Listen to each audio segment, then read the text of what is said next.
మన ఆంధ్రప్రదేశ్లో దీన్ని నేను మండల స్థాయిలో మోడల్ తయారు చేయడానికి నా సమయాన్ని ఇస్తాను. ప్రభుత్వం నుంచి ఏమీ నేను ఆశించట్లేదు. ప్రభుత్వం ఇప్పటికే చాలా ఖర్చుల్లో ఉంది.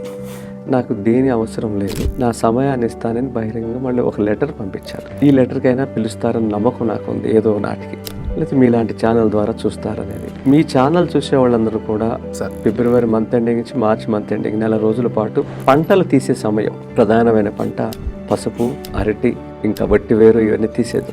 అవి చూస్తాకైనా వచ్చినాకైనా నమ్ముతారు. రమ్మని కోరుకుంటున్నాను మీ ఛానల్ ద్వారా. భారతదేశంలో ఏ రాష్ట్ర ముఖ్యమంత్రి అధికారికంగా సుభాష్ పాలేకర్ గారిని తీసుకొచ్చి ఈ శిక్షణా తరగతులు నిర్వహించలేదు. అలా చేసింది ఈయనొక్కడే. ఇది అందరికీ తెలిసిన విషయమే. దాని ఫలితాలే ఈరోజు ఇవన్నీ. సౌభాగ్యం నమూనాన్ని కూడా చూస్తారు, దీన్ని అధికారికంగా చేస్తారన్న నమ్మకం నాకు నిండుగా ఉంది.